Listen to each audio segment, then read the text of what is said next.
Well, hey everybody, welcome back to the Canning Nana. So I want to do a really quick video, kind of going to be a series of videos because I don't have editing capabilities right now. But this is in response to Linda's Pantry and her challenge to do a canning pantry video. So right now it's casseroles. This is not a casserole, but it is everything out of my freezer, my pantry, my refrigerator. Usually I use dehydrated cilantro. I have fresh cilantro right now. I bought it maybe 2 weeks ago. It's perfectly fine. I'm going to be using my Hatch chilies. I defrosted some of these. I have a pork sirloin that I defrosted. Chicken stock, hominy, more green chilies because I don't have enough defrosted right here. This is cilantro cooking base that I add to it. This is red enchilada sauce, and I have 2 cans of those. And then I have, in addition to my cilantro, some bay leaves that are going in it. Some of these pasilla ancho chilies.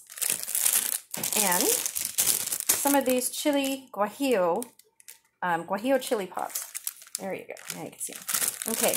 So normally I do this with Mexican oregano as well, and I know I have it, but I can't find it. So that's one thing you don't want to do with your pantry stuff. You always want to know where it is.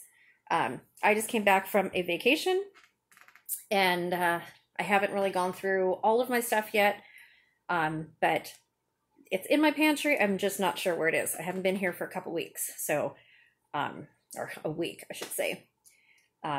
So I'm not sure what was put in cupboards while I was gone, but I'm going to be using some of my Watkins oregano. Hopefully, I will find some of my Mexican oregano before I do the rest of this. But these are the ingredients. Let's see. This is my pot, and I have olive oil in there. I'm also going to be doing onions. I have onions in stock as well. Going to be cutting the onions, browning the pork, and sauteing the onions and garlic. I have garlic as well together. And we're going to do a nice blend and make a pozole. I do have the video out already showing how to do this, but this is a different way with different ingredients. And a little bit more into it. I'm also going to be canning this, probably not in the next couple days. It'll go in my refrigerator, but I will be canning this as well. Cans up really, really well. Tastes delicious. I hope you guys all can try it. So watch for my upcoming videos to show the succession of how this is made. And I will see you at the end of this and show you all the results along the way, each step. Thank you for watching. Thank you, Linda's Pantry.